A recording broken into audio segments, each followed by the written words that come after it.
Want to know how to make your images look more 3D in Photoshop?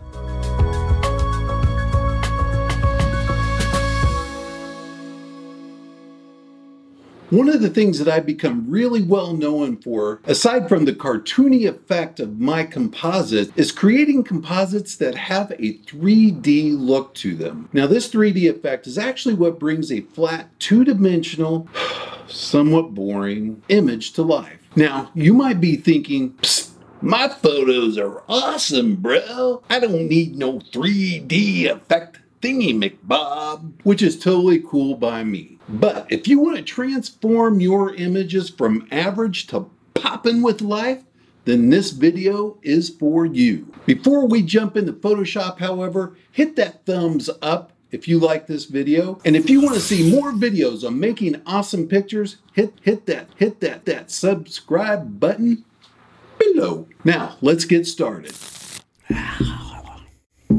All right, so in Photoshop here, let's start off by looking at 3 different ways that we can create depth in Photoshop and with our composites. All right, so this is very, very important.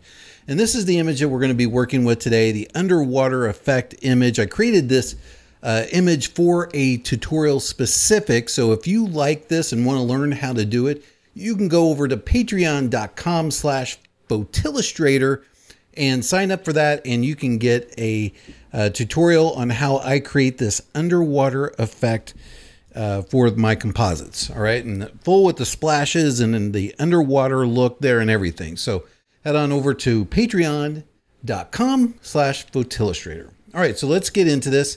There's 3 different ways that you can create this depth, this 3-dimensionality to your images. All right, so the first way is to go from light to dark. All right, so you keep your main subject, the thing that you want to focus on, lighter than everything else. Now I'm showing you an extreme here so you can see the extreme version of this versus what I've done on this image. But you can see very clearly with this that when you go from light to dark, that there is a significant depth occurring. Okay, so there's a depth between your main subject, which is Nico here, and the background when you darken that background down. So your focus will go to what's lighter. Your focus will always go to what's lighter, therefore creating a depth to your image. Secondly, we can go from sharp to blurry. All right, so sharp over here that you see in Nico, all the way back to blurry, and that will also create a depth. It's the same technique that we use in photography all the time, that depth of field. All right, when you create a depth of field, or when you have a depth of field to your images, they look more professional and they look like they have more depth. All right, so we can use sharpness and blur to our advantage to create depth in our images. And then lastly, we can go from saturated to desaturated. So naturally, when your eye is looking at things, all right, so if it's looking at a scene, it's going to focus on what's most important, and that is more saturated. And then as it goes out and away from the center point of your field of vision, then it's going to become desaturated. And that has to do with rods and cones and all the neurology of the eye.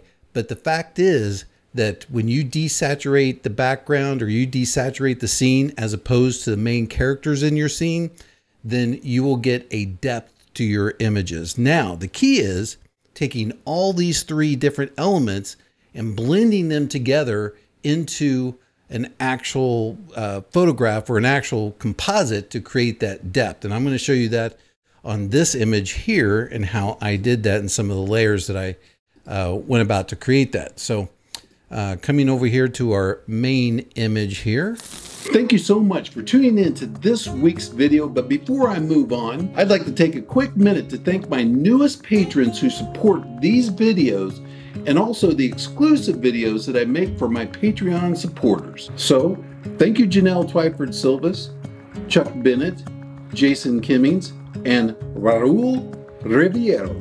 You all made this video possible, along with all the other videos I post and the artwork I create. Without you, none of this is possible.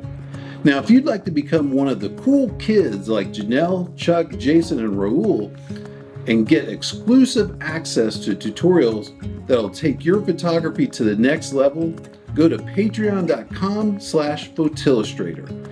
Thank you so much for your support, and as always, no pressure. All right, so original image here. And so then I'm going to go down here to my scene. And we can come all the way down. I work in a lot of layers.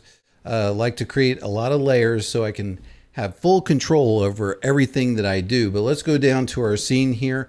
I usually have this as a smart object, but for the sake of this tutorial, I'm not going to do that. I'm just going to come in here and give it a Gaussian blur. And then you can just pump up that blur just a tiny bit. So the key to creating this depth in a natural way is doing these steps in subtle amounts, not in too large of amounts. All right. So we come in here and we create, let's say a 1.8, 1.7, 1.8 pixelation blur on the background. And you can automatically see how that is affecting your depth of field. Okay, so if I click on the preview here, click on and off of the preview, it's subtle, all right, but it's there. So let's come in here and look at it a little bit closer here. And we're going to look at it as opposed to Nico here in the background here with the lights. All right, so I'm going to click on the preview so we can see it. And we can see that definite blurring occurring back here. Now I've already blurred it a little bit in the image, but you can definitely see that blurring happening. So let's go ahead and keep that. All right, so now because I am working on a rasterized image, I'm working destructively. So I just destroyed that image, the pixelation of that, or the original pixelation of that image.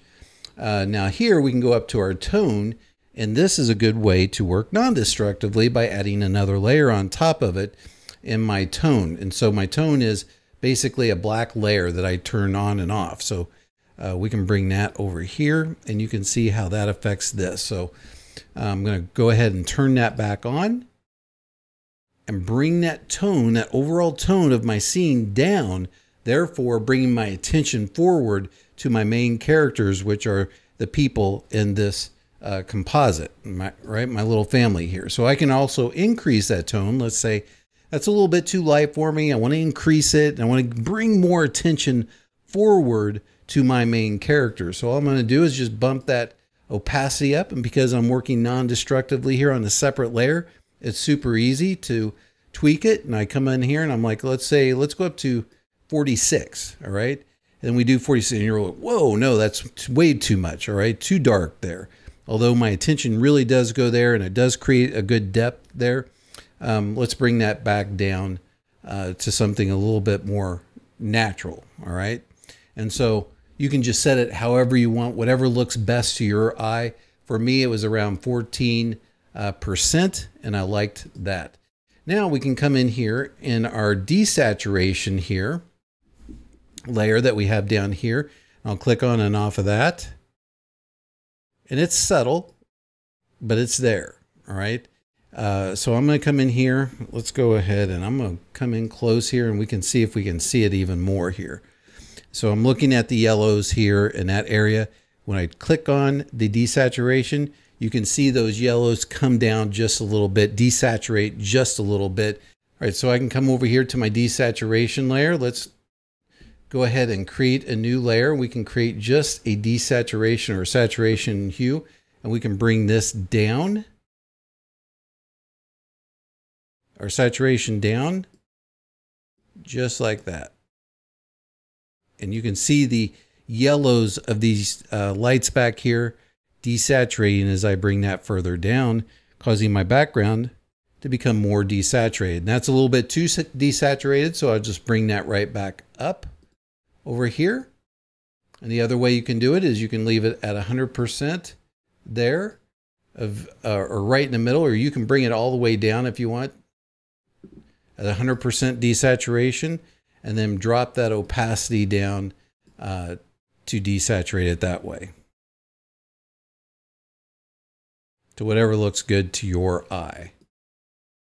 Actually look kind of cool here with this in the water there. That's kind of a cool effect. Anyway, so just bring that down. So those are the three different ways that you can use light to dark, sharp to blurry, and saturated to desaturated to create depth in your composites. And there you have it. Those are the 3 ways that I bring life and that 3D effect into somewhat average composites. I'm curious, however, can you think of any other ways, or do you know any other ways that you can bring that 3D effect into your photos? Let me know in the comments below. Now, if you like this video, you're gonna love the next video, because I'm gonna make the confusing process of using layers and layer masks super easy. Until then, happy compositing.